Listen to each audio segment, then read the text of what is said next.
The cancer grew back. They really don't know what it is. Now we have a 50-50 shot of this treatment working, and I'm gonna have to kill myself for it to have a 50-50 shot. This is when you have to come to terms with, I had to come to terms if I was still gonna be here.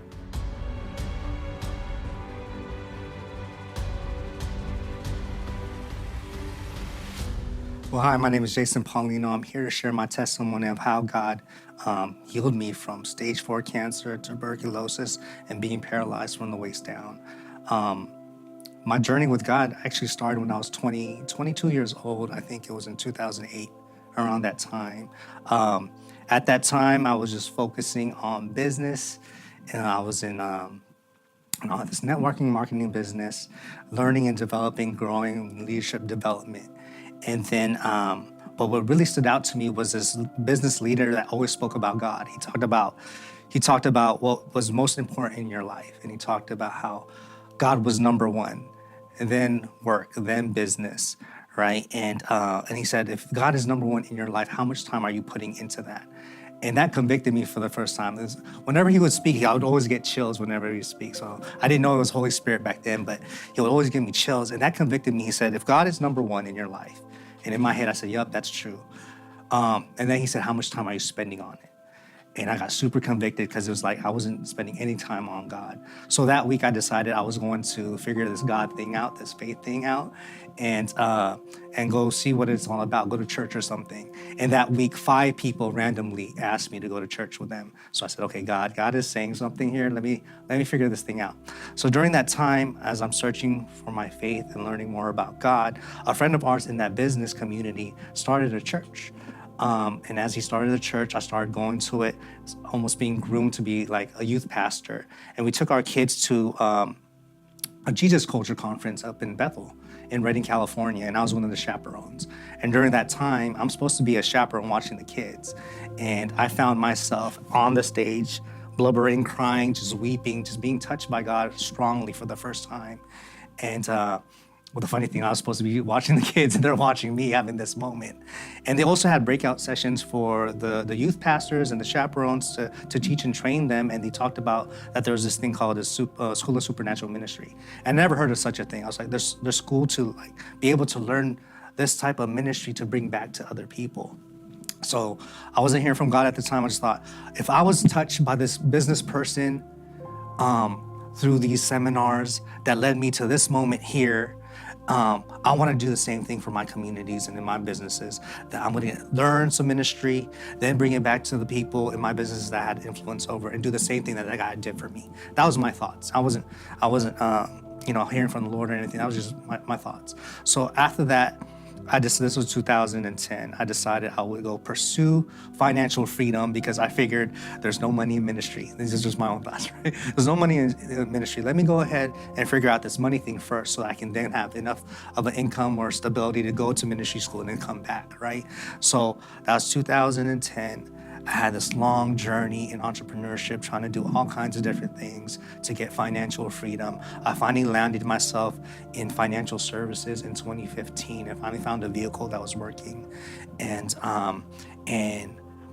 by the end of 2016, I saw the light at the end of the tunnel that I would be able to have a nice enough nest egg to be able to go to that ministry school and then bring it back to my agency and my people.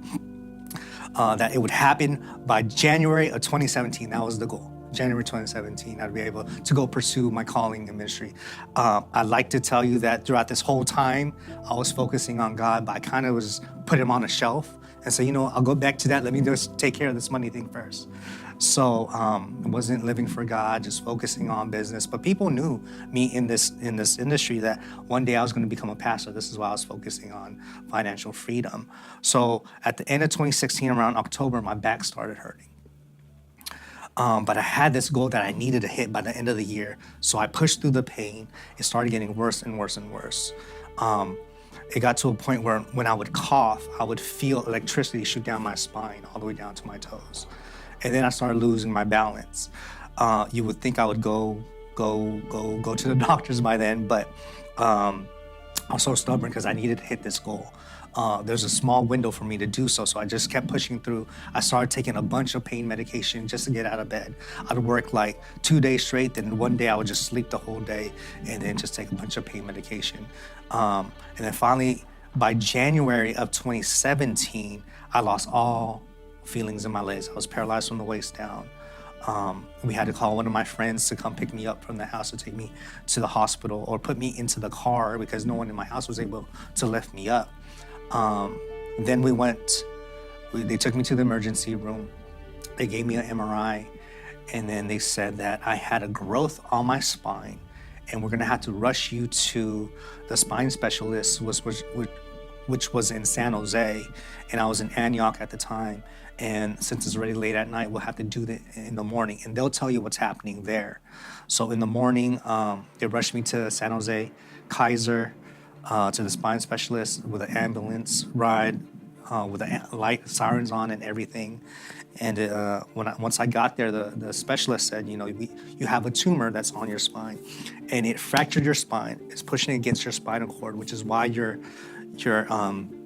paralyzed. So we have to do an emergency surgery to pull as much as that tumor out, and then we're gonna have to study the tumor to see if it's cancerous.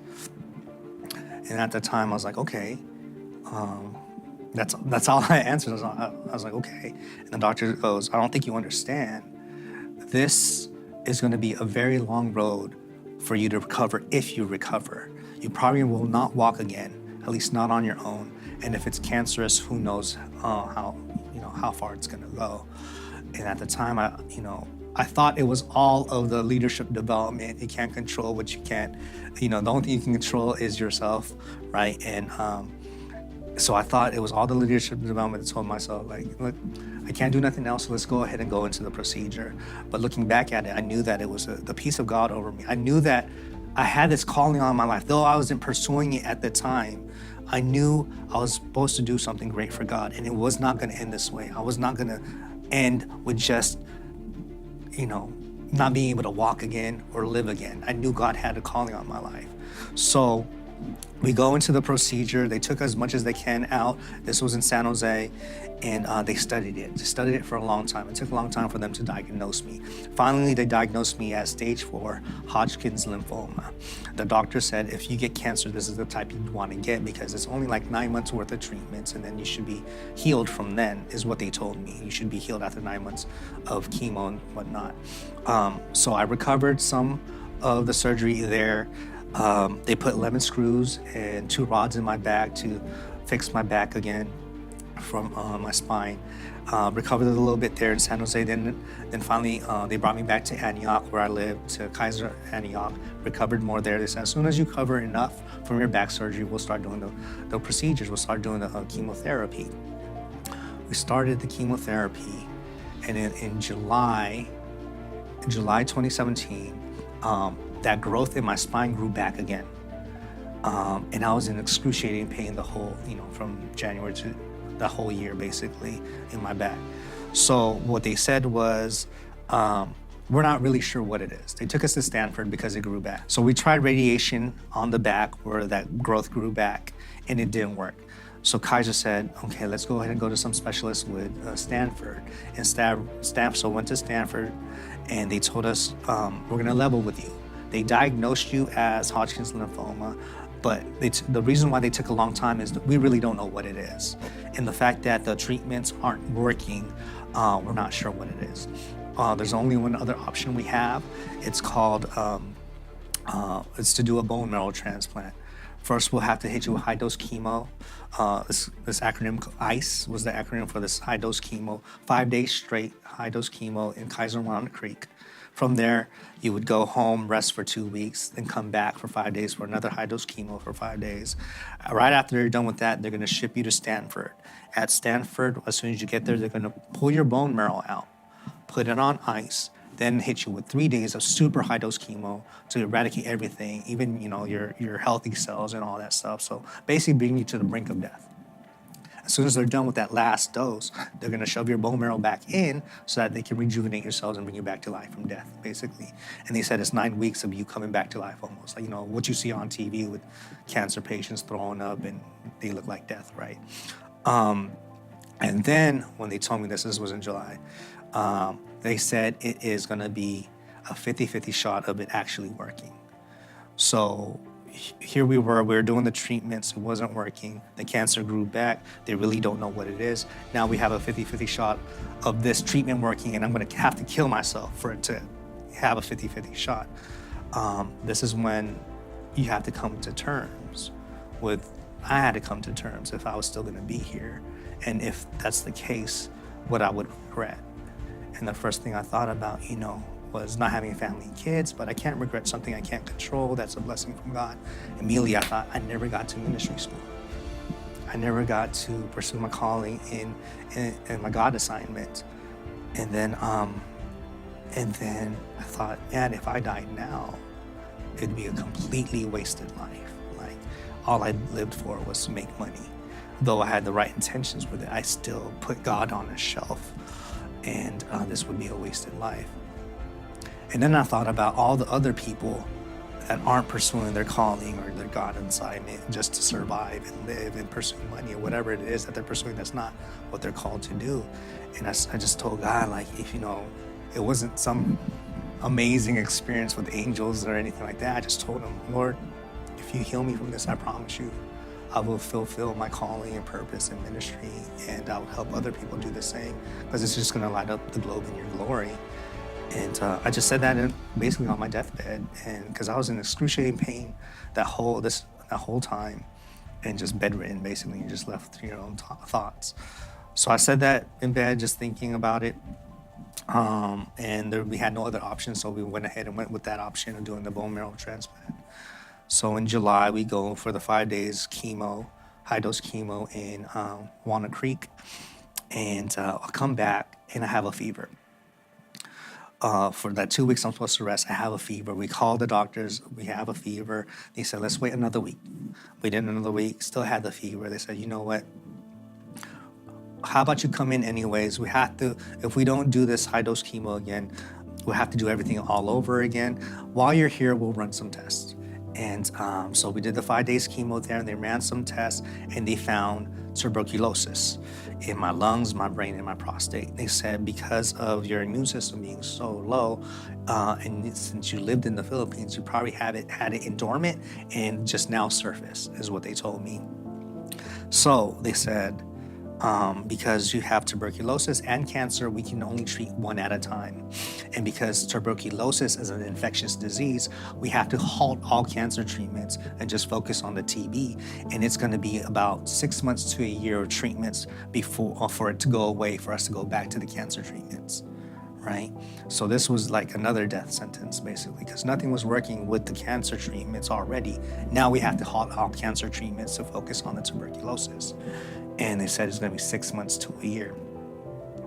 So it was like the peace of God came over me, because this was like a second death sentence. And we weren't worried about it. I wasn't worried about it. It was almost like, okay, let's go ahead through the treatments. And looking back at it, it was truly nothing else but the peace of God saying, this is gonna be okay. So I was quarantined then in July. Walnut Creek, they had spacesuits and all that stuff because of the TB. This was before the pandemic, right? And so I was quarantined then, did several surgeries to get as much of the TB. The treatments were doing okay, but one spot in my brain kept growing. It just kept growing, but most of it was gone already. So I had to go through a lot of tests for that spot. So they finally figured out that it was a form of tuberculosis called tuberculoma. What happened was, because my body's immune system was so low, they encased this one lesion in my brain so that it wouldn't grow too fast. So it made like this protection over it. But the problem was with that was the medication couldn't penetrate it. So it just kept growing slowly, but it was contained. So I was doing those treatments. We halted all the cancer treatments. This was in July 2017. And in October of that year, I get a boil on my back. where the scar is for when they did the surgery, this boil. And then so we had to go to the doctors. The doctors looked at it and said it looks deep.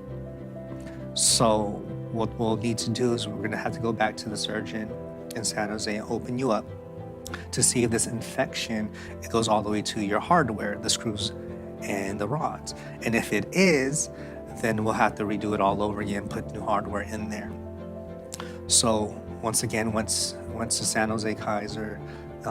They put me down to go under the knife, and then I wake up and I have brand new screws and rods because it was infected. They said it was probably a slow-growing infection from the first time I did the surgery, and that's why I was in excruciating pain the whole year, bedridden. And it finally surfaced in October from January. And this time around, because I was on heavy narcotics the whole year, they weren't going to be able to give me any narcotics or pain medication this time. So it was really rough recovery. But the good news was, since that infection was gone, I was able to start handling the pain after that last surgery, to start doing physical therapy. And though they said I wouldn't walk again, by February of 2018 with physical therapy, I was able to start walking with a cane. And today I'm walking completely now and working out and everything. So that was our first miracle. So from then, this was October, had to do that surgery again. We're still doing the TB treatments, no cancer treatments. Like I said, most of the TB is gone, but that one spot kept growing, so we just kept hitting it with the treatments. After it's been over 6 months now, since it was July, now it's in February. So they told us, because you went through so many surgeries during that time, for us to see where the cancer is, we're gonna have to wait for your body to heal up before we do these images, this PET scan, so we can see what's happening in your body. Otherwise, they wouldn't be able to see it because of all the swelling or whatnot. So we had to wait till February of 2018 to see where the cancer is now, since we stopped all the cancer treatments. And we're not sure where it's at. So in 2018, we went in for a PET scan, and we had so much peace over it. I mean, our family had so much peace over it. There's no reason why we should have peace, because no treatments were working, and we stopped all treatments. So we do the PET scan, and then the doctors call us afterwards and let us know that I was completely cancer-free. Completely cancer-free. You know, they tried to explain that it was the high-dose chemo that we did in Walnut Creek in July that probably did it, because there's no other reason why, right? But we all know that it was God. And the crazy thing about it is, if God already healed me during that time, and if I didn't get TB to stop all the cancer treatments, I'd have went straight into a bone marrow transplant and eradicate all my cells and all that stuff and my organs, and I wouldn't have needed it. So it was actually a blessing in disguise that this TB came about to halt all the cancer treatments, because I was already healed. I know God doesn't give us disease or anything like that, but He will use anything and everything for our good. So it's funny, because like looking back at it now, there's no reason, like I said, that we should have had that peace. Even if that I wasn't 100% focused on God. And another crazy part about the testimony is, in the industry I was part of, in financial services, they all knew me as a person that was going to follow Christ, that was building business to be able to go pursue ministry someday. Someday he's going to be a pastor. And then the enemy strikes me down with cancer, and I'm given a terminal diagnosis that I'm going to die, right? But during that time, because of the industry I was in, some of the financial instruments we used was living benefits. So what living benefits is when everybody knows what a death benefit is when it comes to life insurance. When you pass away, your death benefit kicks in and goes to your family, right, to take care of the lost income and whatnot. But with living benefits, while you're still living, you can access that insurance to take care of you while you're still alive. And because I was terminally ill, depending on how sick you get is how much you'll get. Because I was terminally ill, it paid out 100% to take care of me and my family. So, when the enemy tried to wipe me out because I was so close to getting to ministry, I had this goal, he tries to wipe me out. But God heals me, uses living benefits, that instrument, to take care of me and my family, then gives me a bigger voice in that industry to talk about how living benefits is very important, but how God saved my life. They knew me as this guy that was going to follow Christ, right? And since then, we started ministries in financial services to help people go learn more about God, use kingdom principles in their businesses. We opened healing rooms. I'm now part of some inner healing ministries as well, where we've seen people also be healed from cancer. We've seen people start focusing on the Lord for their business and for their lives, obviously. And opened up some healing rooms. We're part of tent ministries, is where I met Nick, right? And just started sharing what the Lord has done and pray for others for the same breakthrough. I just think it's just amazing how God really does turn everything around, even when the enemy tries to use it to take you down. God will really turn it around. So it took me, and I hope this is what you get out of it. Whoever's watching this is, don't let a huge crisis or a disaster in your life be the thing to make you surrender completely. It took me, a stubborn son, right, to, cancer and all these things, for me to finally surrender. But once I did, he's so good. He's so good.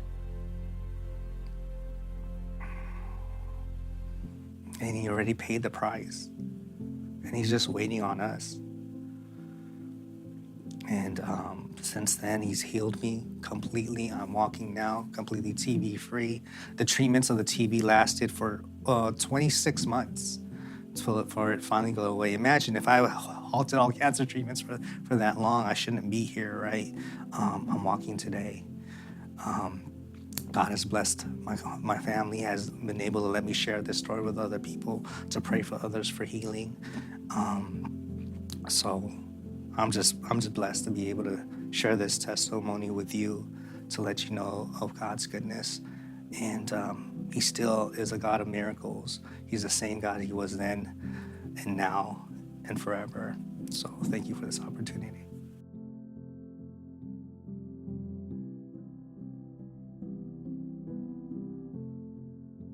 My name is Jason Paulino, and this is my story for his glory.